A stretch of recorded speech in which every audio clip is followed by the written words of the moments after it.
तो हे फूडीज़, आप सभी को स्नेहा का प्रणाम। उम्मीद करती हूँ आप सभी स्वस्थ होंगे, मस्त होंगे और व्यस्त होंगे। और आज जो मैं आपके साथ रेसिपी लेकर आई हूँ आप लोगों के लिए, वो है कटहल के कुच्चे की रेसिपी। ये इतनी मज़ेदार, चटपटी, मसालेदार बनती है ना कि आपके खाने को, ये स्वाद को ये दुगना कर देगी। चाहे आप डिनर करें वक्त ले या लंच करने वक्त ले, ये आपके खाने का स्वाद जो है वो डबल करने वाली है। ये इतनी अच्छी और चटपटी मसालेदार ये रेसिपी बनती है ना कि जब मैं बना रही थी ना तो मेरे घर में तो सब इसकी खुशबू से किचन की तरफ आने लगे और पूछने लगे कि मैं ऐसा क्या बना रही हूँ कि घर में इतनी अच्छी खुशबू फैली हुई है।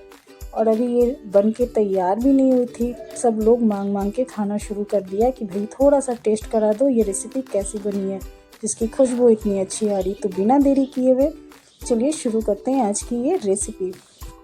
तो इस रेसिपी को बनाने के लिए मैंने लिया है आपको लहसुन और आपको हरी मिर्च।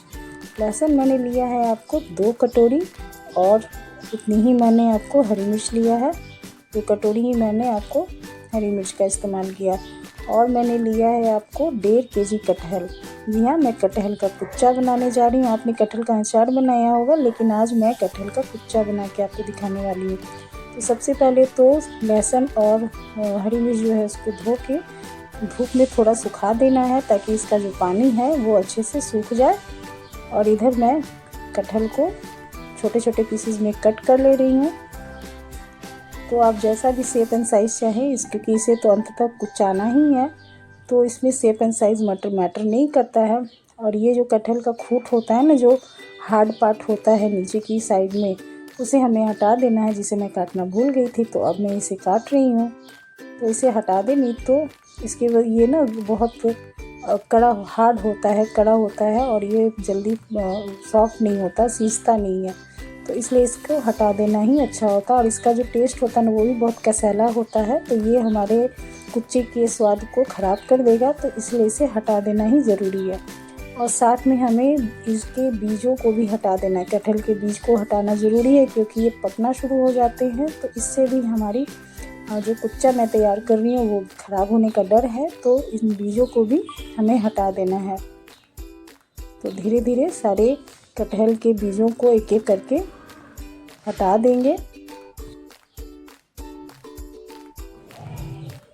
तो एक एक करके मैंने सारे कटहल के बीजों को हटा दिया है। और ये बीज जो आप देख रहे हैं ये वेस्टेज नहीं है, ये आप इसे बॉईल करके इसको कोई हल्के मसाले वाली सब्ज़ी तैयार कर सकते हैं, या फिर आप इसे दाल में डाल के इसकी दाल बना लें, ये बहुत टेस्टी बनती है।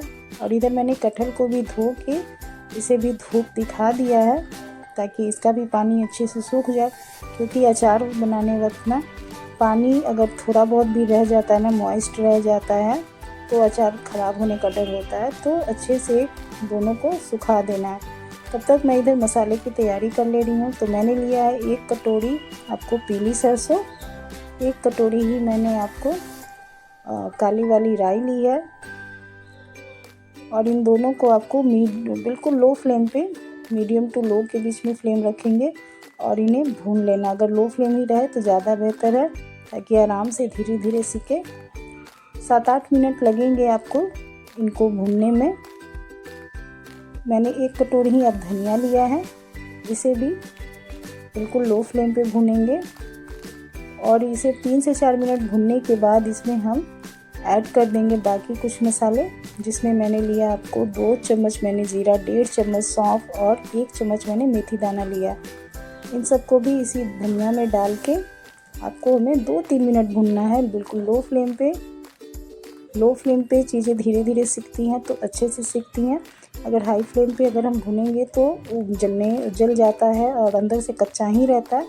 तो इसलिए थोड़ी मेहनत है, लेकिन आपको इसे अगर लो फ्लेम पे भुनेंगे तो मसाला जो है अच्छे से सीखेगा और मसाले का स्वाद जो है वो दोगुना हो जाएगा। तो ये अब सीख गया है, तो इसे भी मैं निकाल देती हूँ।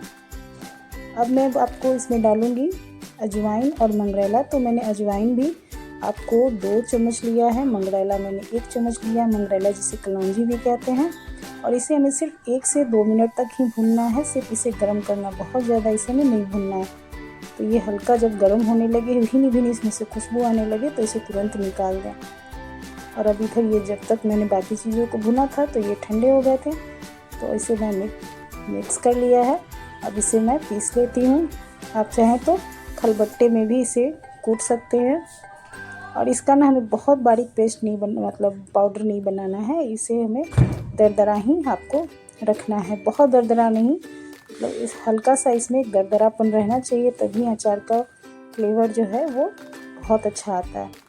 तो आप इसे सिलबट्टे पे या खलबट्टे में भी कूट सकते हैं, पीस सकते हैं। उससे और मज़ेदार हमारा जो ये कटहल का कुच्चा है वो बनके तैयार होगा। और इधर धूप में रखे हुए इन सारी चीज़ों को 1-1.5 घंटे हो गए थे, तो अब मैं इन सबको उठा लेती हूँ। तो सारी चीज़ें बहुत अच्छे से सूख गई हैं। तो अब इसे हम ले आते हैं किचन में और बाकी का प्रोसेस करते हैं। तो सबसे पहले हमें करना क्या है कि इन्हें अब कूटने की बारी है, मेहनत की बारी है। और अगर घर में 2-3 मेंबर हों तो काम को बांट लें, क्योंकि थोड़ी सी मेहनत है इसमें। मैं तो इसे अकेले ही कर रही हूँ, लेकिन करना तो पड़ेगा ही। अगर कुछ अच्छा खाना है तो थोड़ी मेहनत तो करनी ही पड़ेगी। तो मैंने यहाँ पे आपको लहसुन ले लिया है, इसे थोड़ा थोड़ा करके मैंने सिर्फ थोड़ा सा इसे ऊपर से कूचा है। इसे हमें बहुत ज़्यादा कूचना नहीं है, बस हल्का हल्का हमें इसे कूच लेना है ताकि ये थोड़ा सा बिखरा बिखरा सा लगे। तो इसी तरह मैंने मिर्ची को भी कूच लिया है। मिर्ची को भी कूचने वक्त ध्यान रखिए कि आँखों में इसके जो बीज होते हैं वो ना जाएं, तो आराम आराम से कूचें। और कटहल को भी मैंने इसी तरह से कूच लिया है। और जो बड़े बड़े फाँक थे ना टुकड़े कटहल के, उन्हें थोड़ा थोड़ा तोड़ लेना है। तो अब ले लेनी है एक बड़ी सी परात जिसमें हम मसाले को तैयार कर सकें। तो मैंने इस बड़ी सी परात में आपको कटहल को डाल दिया है। अब जो बाकी की चीज़ें, हरी मिर्च, लहसुन, इन सबको भी इसमें डाल दिया है।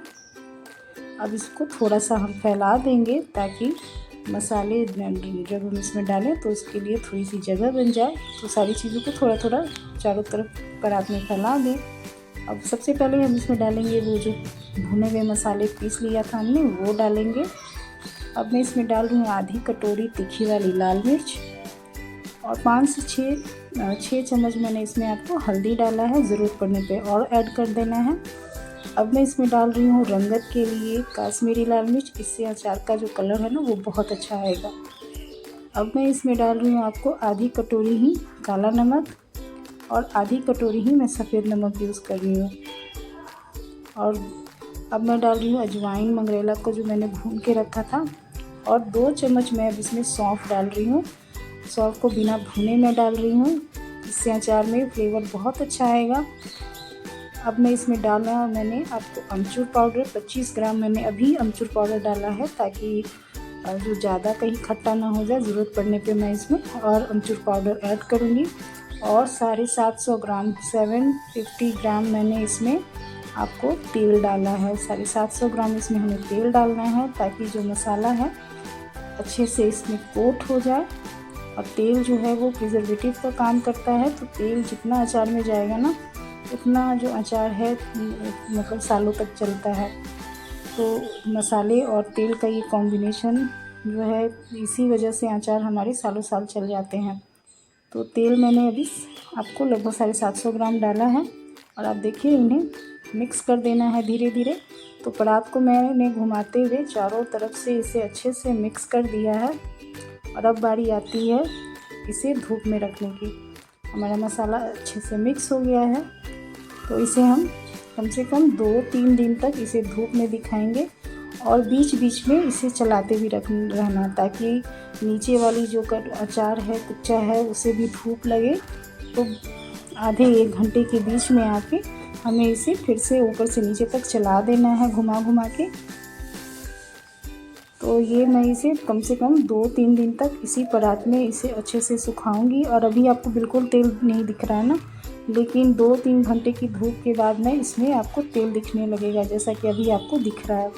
और मैं इसमें मैं भूल गई थी हींग डालना, तो मैंने इसमें अभी आपको 1 चम्मच के करीब हींग डाला है।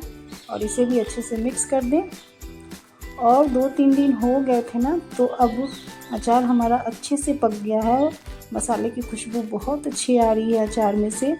तो अब मैं इसमें आपको 1 केजी तेल मैं डाल रही हूँ, जिसे मैंने खूब अच्छे से गर्म कर लिया है। तेल से जब धुआं निकलने लगा ना, तब मैंने इसे गैस की फ्लेम को बंद किया और इसे ठंडा होने के लिए रख दिया। ठंडा होने के बाद मैं इस अचार में इसे डाल रही हूँ।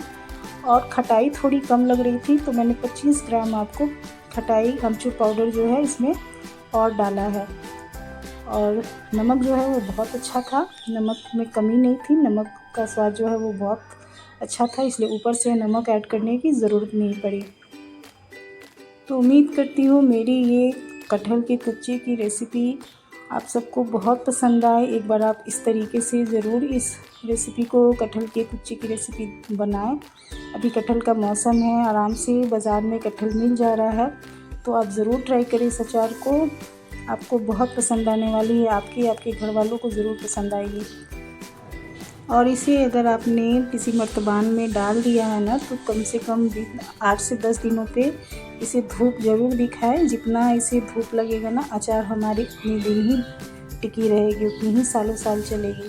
तो उम्मीद करती हूँ मेरी आज की ये कटहल के कुच्चे की रेसिपी आप सबको पसंद आई होगी। तो प्लीज़ मेरी वीडियो को लाइक करें, शेयर करें, और अगर अब तक मेरे चैनल को सब्सक्राइब नहीं किया है तो प्लीज़ सब्सक्राइब कर लें। Thank you, have a great day.